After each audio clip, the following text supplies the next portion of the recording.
City of Stevens Point Finance Committee meeting, recorded January 11, 2021.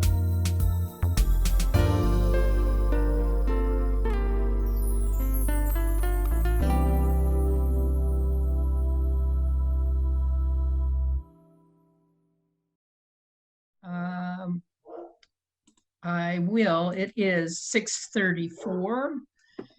And for some reason, every time I start chairing a finance committee meeting, it is when my dogs want to start barking. I apologize in advance. It is 6:34. I'm calling the meeting to order of the Finance Committee on January 11th, 2021. First up is roll call, and I understand that we may be missing Alder Slowinski is going to try to make it, but I don't know if he's on. So I'll call the roll. Dalton. Here. Johnson. Present. Morrow. Here. Shore. Here. And Slowinski. Okay. He is excused. Yeah, so 4 present. All right, thank you for that, Comptroller Treasurer, appreciate it. All right, first up on our agenda is, let me scroll back to that. Approve a framework for grant program for Edgewater Manor residents. And once again, our skilled Comptroller Treasurer will guide us through that. Sure. So I know last month there were a few questions. So we did work to get answers for the various questions that the Finance Committee had. And I did outline them in the memo. The first one was, what is the maximum income that someone can have and still qualify for a Section 8 housing voucher? We found for Portage County, that's actually $27,500 a year. That's actually a fairly significant piece of information, because one of the things that means is that for our grant program, we're looking at a maximum income of $24,000 a year. So basically everyone who would qualify for our grant program would also qualify for a housing voucher as well. So we may, in this process, and certainly if we hire somebody to work with the residents, I think somebody may discover that there could be a number of residents who actually would be better off under a different program. So that is something that to consider. However, we still will need the grant program because there is a waiting list of 1 to 3 years to get a housing voucher. There was also the question about if we can do anything for the residents who already receive Section 8 housing vouchers. I had a call with HUD, Housing and Urban Development. They're the federal agency that run the program, and they basically said, no, does not matter the structure. We're not allowed to do anything for the residents that are on housing vouchers.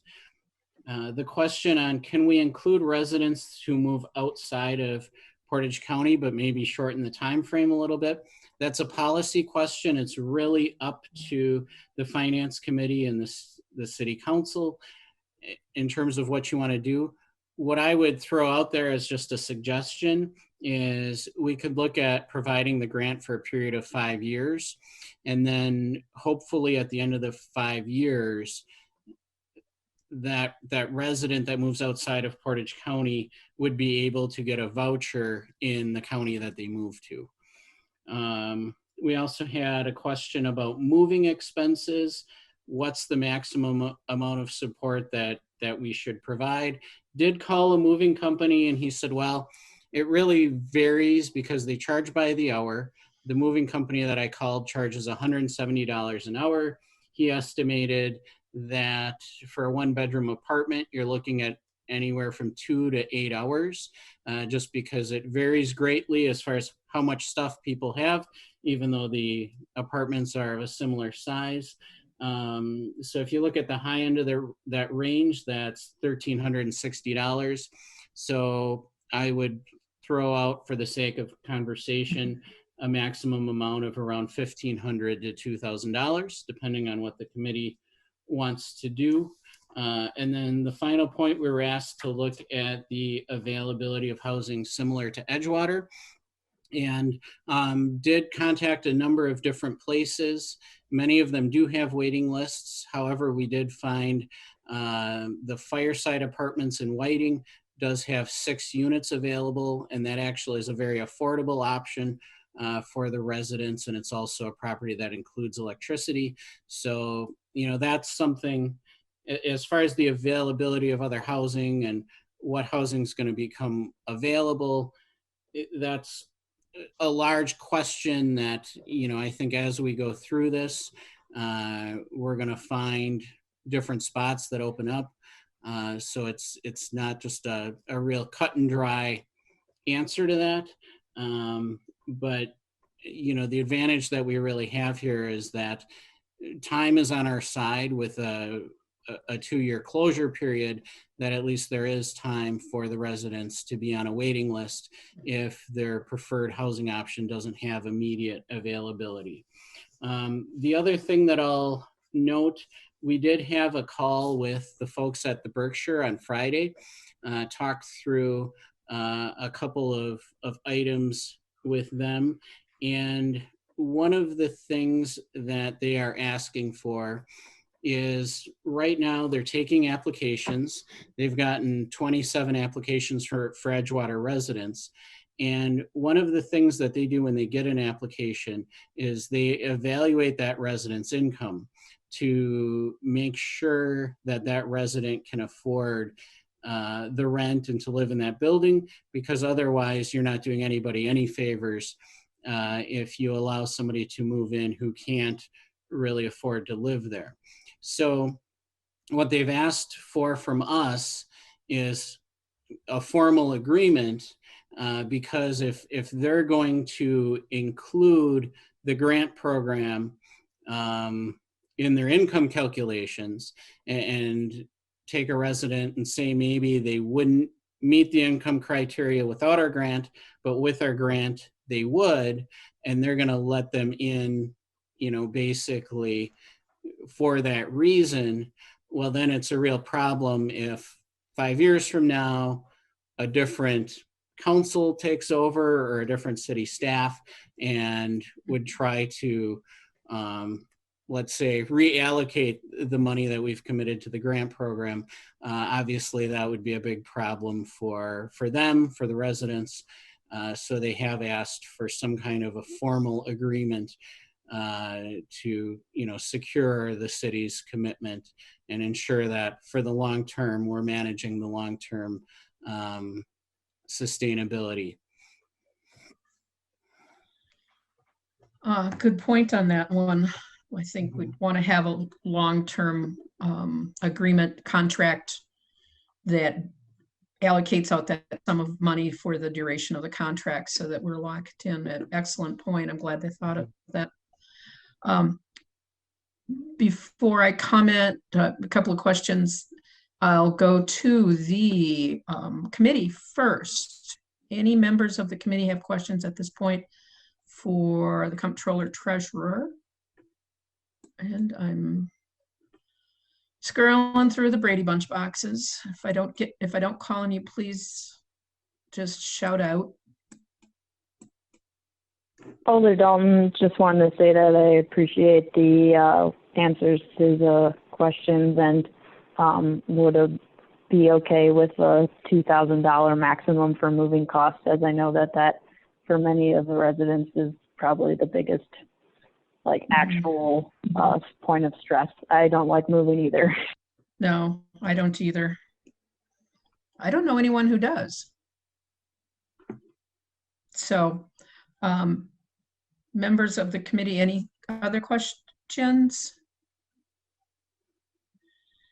It seems like we've got a couple of policy decisions, but before we do that, I wonder if we could come to agreement on stop calling it a grant and rather call it relocation expenses. Again, I asked the comptroller treasurer to send out the email I sent to him that I received from Maureen and Cindy over at the ADRC. This may help in the future, and we want to make sure that the words we use don't negatively impact. So it seems that if we can here on out use the term relocation expenses, because that's really what this is, that will be helpful. So I think we have a policy decision related to the moving expenses, and I too would support up to $2,000 because that you don't realize how many things you have until you decide to move. And I think the other policy question relates to the amount of support we provide to Edgewater residents who move out of the county. Is that the way you see it, Comptroller Treasurer? Yes, I think those are the two policy questions that we need to address. And could you just, again, I could look on my thing, but I'm trying to monitor boxes. Go over what you are suggesting for framework for those who find themselves moving out of Portage County. Sure. So what I would suggest is that we cover them for a period of up to 5 years. And the reason for that is because they likely qualify for a housing voucher program in whatever county that they move to. But there's likely a similar waiting list. In Portage County, the waiting list is 1 to 3 years to get into the program. So what this would do is it would bridge that period of time so that they could move to wherever their chosen destination is. They could apply for a housing voucher and get on the waiting list. And while they're on that waiting list, they can take advantage of our grant program for that period. Relocation expenses. Yep, relocation. Sorry, I'm still getting used to the new terminology, but That's okay. I'll keep reminding you. Okay.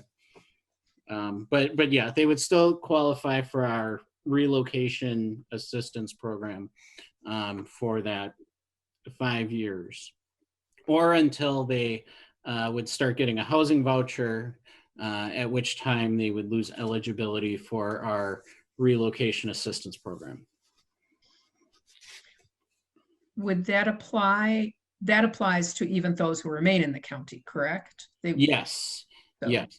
So HUD was very clear on this, that they have their program set up a specific way as far as who's responsible for what and how much rent the resident is responsible for, and that resident has to be the one to pay the rent. Basically, we can't interfere with that. Okay, thank you. Mm-hmm. Committee, I guess I would be each one of these. So the moving expenses in the form of a motion, and then the out of county in the form of a motion, so that we can have additional discussion if necessary. Alder Dalton, I would make a motion to approve a maximum of $2,000 for the moving costs to be allocated to each resident in the relocation program. Thank you, Alder Dalton. We have a motion on the floor. Is there a second? I also do a second, Alder Morrow. All right, Alder Morrow, thank you very much. Any discussion on this motion from any members of the committee? Again, rather than my scrolling through, please speak up, members of the committee.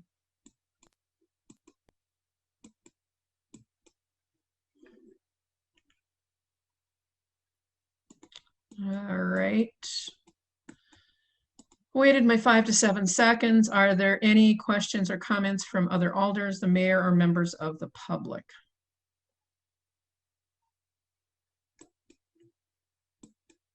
This is Cindy Nabel, District 3. I just would like to again thank, along with others that have done so, the appreciation of people coming up with all these pieces that are so many to make all of us feel a lot better and to take care of these people, which is all we've been really want to do. And I understand people don't want to move, but we are doing the best we can, and I think and above, and I really appreciate all your work, Lisa. Also, all the other entities that have been involved in this. They've really gone very extremely into checking things out, and it's really appreciated. Well, thank you, but it takes a village, as they say, and there's a lot of good people in this village all There working are. together. Yeah, We're very fortunate. Very Thank you. fortunate. Thank you. Anyone else?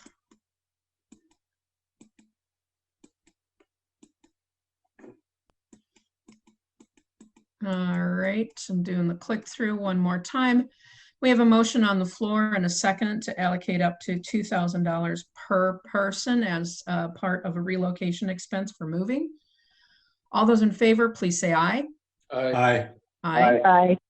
Any opposed would be no. Those who wish to abstain, motion carries. And the other item is related to out-of-county expense, or those who wish to move out of county. Sorry, I was going to say out-of-county garbage, because in my life, that's what I deal with, is in-county garbage and out-of-county garbage. So sorry for that slip. Those who end up moving out of Portage County, there's a recommendation but from the comptroller treasurer for up to 5 years, unless of course they are waived onto a voucher program.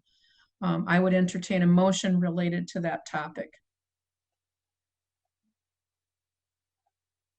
This is Alder Shore. I move that we accept the recommendation to offer the relocation support beyond the county limits for a period of 5 years. Thank you. I second Alder Morrow. And he's already jumped on it. Alder Morrow has the second. Any discussion from any member of the committee? My question is, with regard to the other piece, the Berkshire piece, and kind of providing the contractual predictability, is that something that we are trying to do yet this month?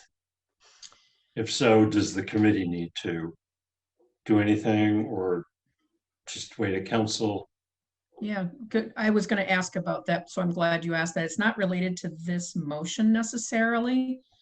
Do we want to bring that up as a question after this motion?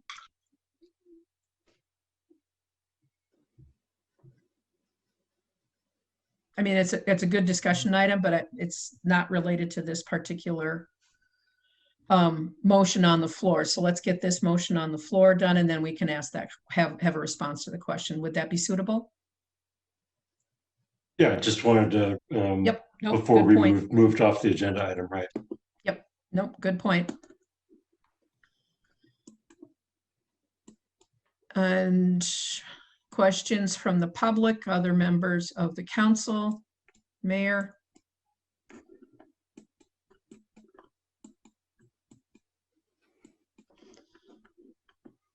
All right.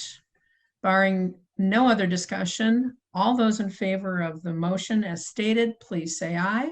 Aye. Aye. Anyone who's opposed would be no. Abstentions? Motion carried. Comptroller Treasurer, to Alder Shore's question, could you please advise?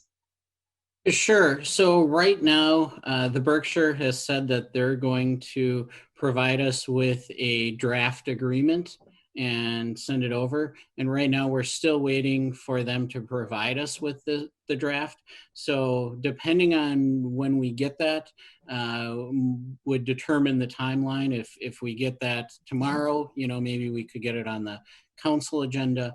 Otherwise, if we don't get it this week, then, obviously it would have to be next month's round of meetings. Or a special council if necessary. Yeah. Or okay. All right. All right. Good with that. Yep. He's good with that answer. Yeah. I didn't think we could take action on it tonight because it's just new information, but thank you for the clarification and thank you for the question. So are we, done with the topics related to the relocation expenses. I think we've hit the policy topics on everything, have we not? Alder Johnson, I can just add one quick other item Oh, related sure. to Berkshire. So just as an FYI, they are looking at an early April opening. So they will Okay. be signing leases very shortly. Oh, So we are on a bit of a timeline, but yeah, as Comptroller Treasurer Laddick indicated, we are working with them on, hopefully they'll get us a draft agreement this week. So. okay.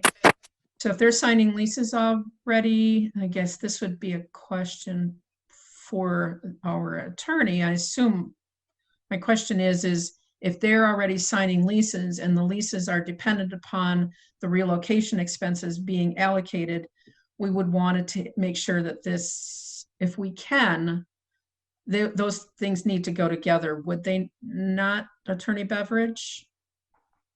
Yes, I mean, based on what you're saying, if it was a lease contingent upon that, then yes, that would be essential. I mean, I guess what I'm hearing as a takeaway here is we need to move fast on this.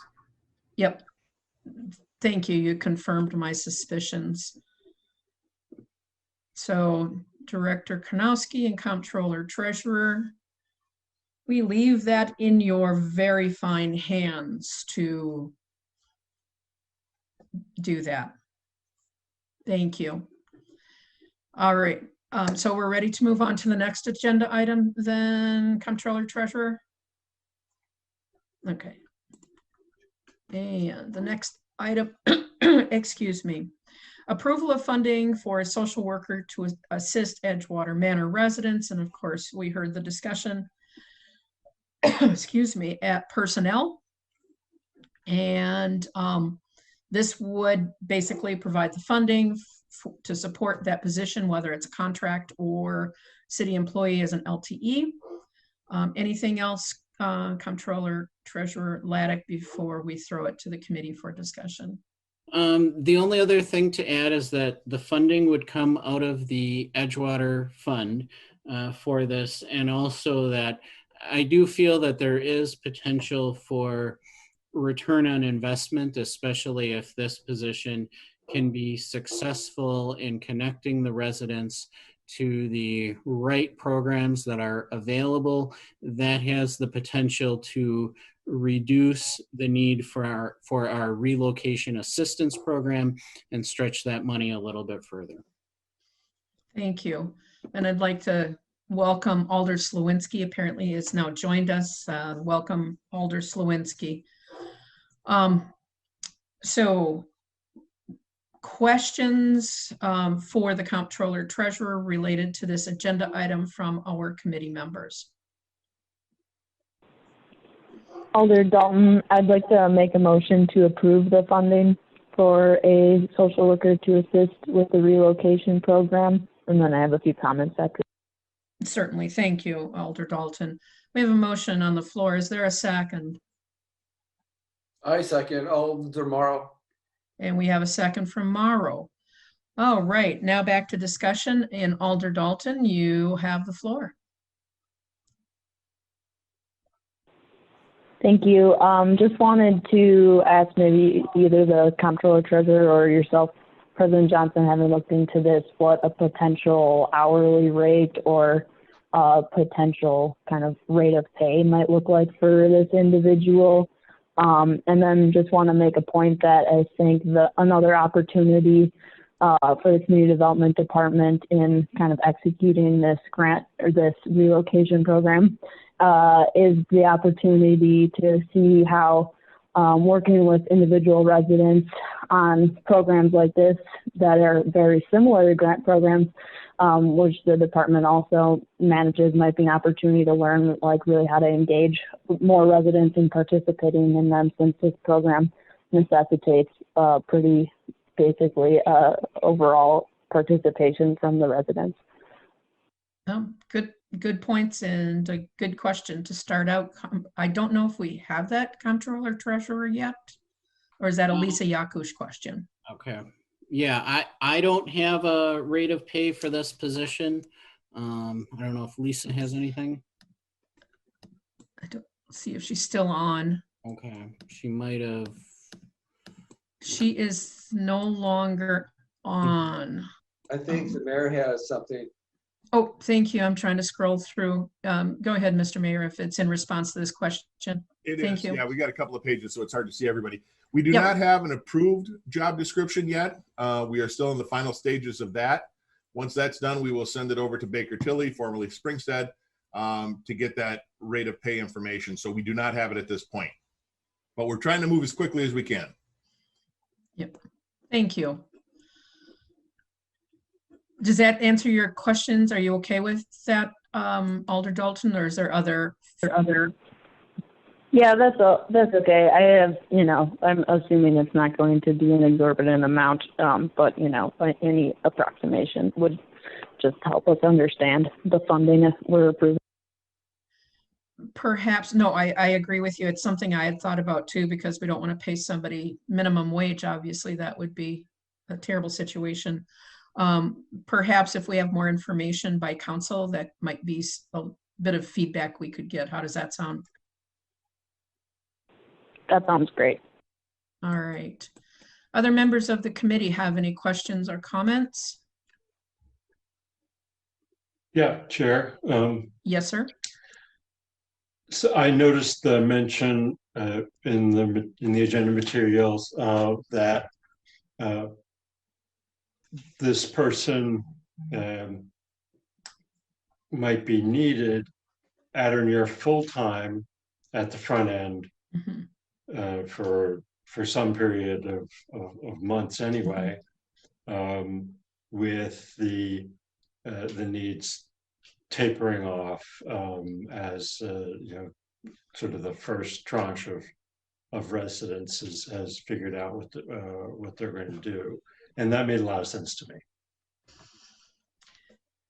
Yes, I would say just a comment. Again, when I talked about a village, I really meant it, because on last week, Monday, the mayor and Corey and I and Director Kronowski, and all these other people from the community all coming together to sort of parse this out.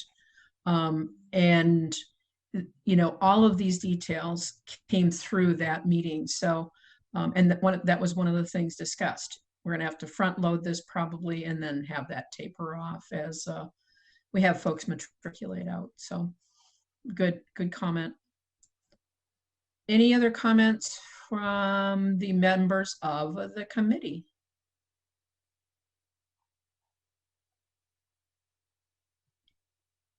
Any comments or questions from other alders or members of the public? Again, I'll try to scroll through, but if I miss you, you're gonna have to shout.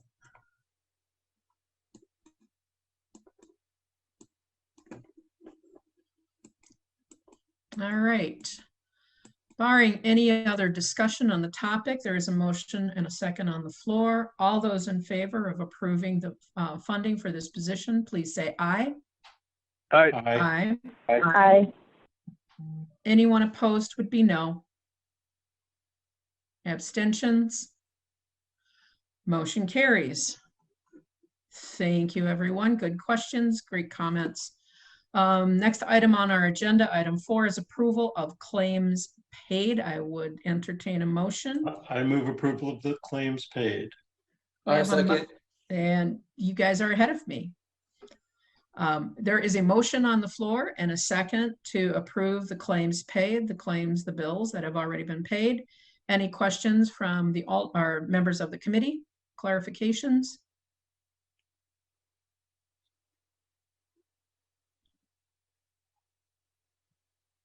Thank you. Any members of the council or members of the public with questions?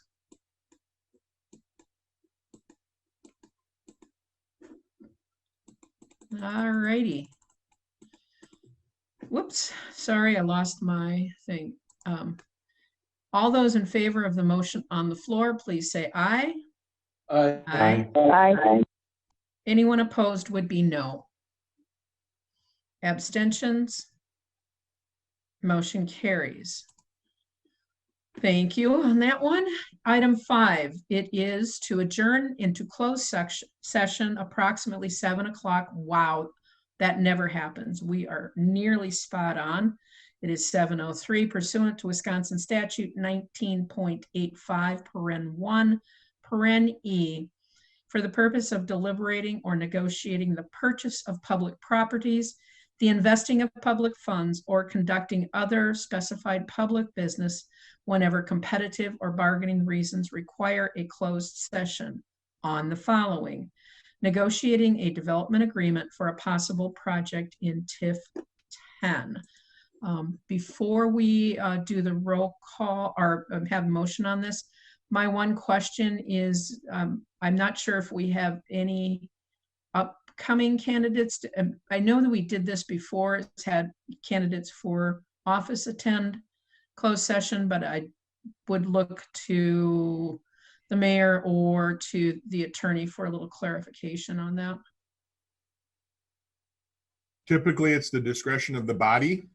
However, in the past, if they are registered candidates, we have allowed them to sit in on the closed session, knowing that everything that happens or is said in closed session is confidential and cannot be discussed outside that closed session environment.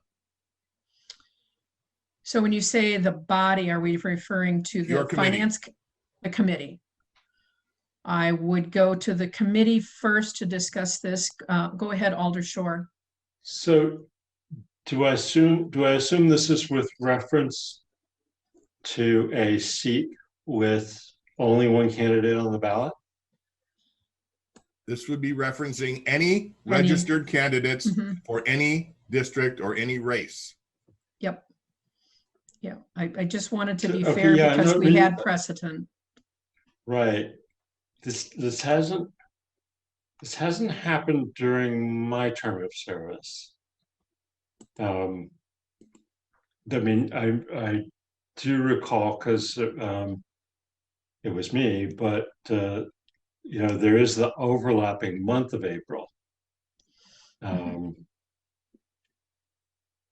And I think it's an easier thing to when it's an unopposed candidate. Is the idea that that during the election season, is it like an even playing field idea? I asked the question because there was precedent set previously. So it is up to the body, as the mayor stated. I am just trying to be fair in respect of precedent that had been set in the past. Alder Dalton, I would be supportive of allowing the registered candidates into the closed session. As I believe I was allowed in when I was a registered candidate, from my recollection. Yeah, I thought you were as well. Thank you, Alder Dalton. Alder Morrow, your thoughts? I was also allowed in when I was running. Okay, thank you. Alder Slawinski, your thoughts? Yeah, I recall in the past that we've allowed registered candidates in, so I'm all right with it. All right, and then just one last round. I'm going to head back to Attorney Beveridge. You have the floor, Attorney Beveridge. Yes, just so that this comment of mine appears in the minutes down the road for anybody who happens to look this up.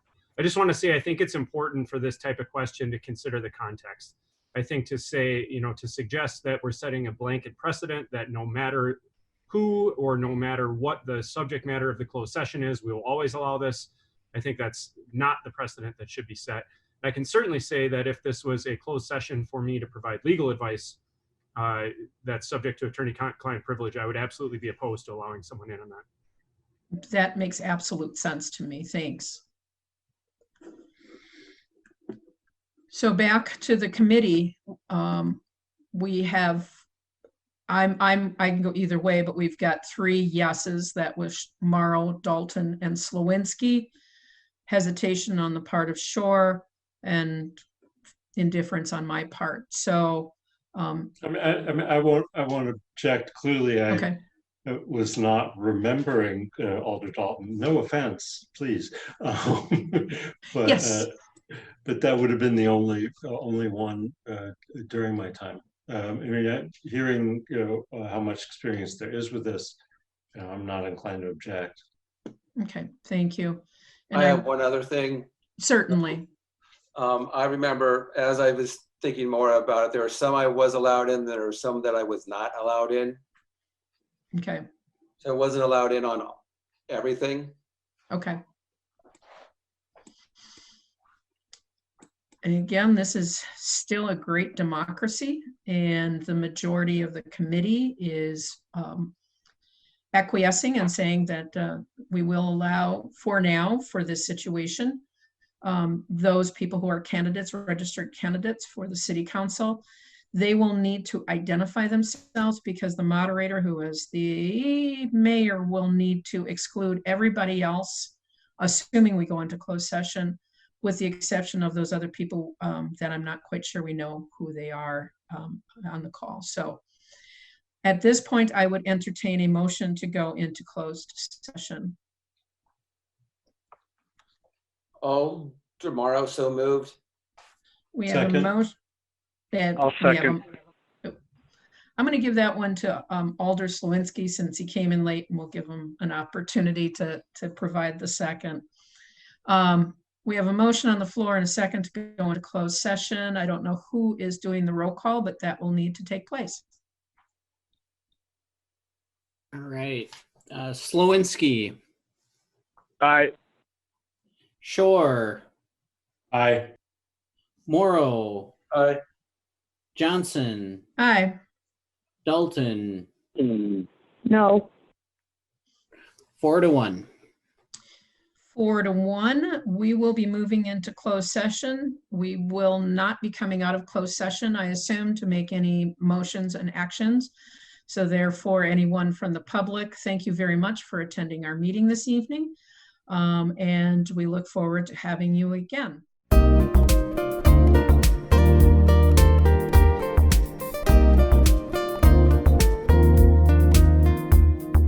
A video of this meeting is available for viewing on the city's website, stevenspoint.com/videos.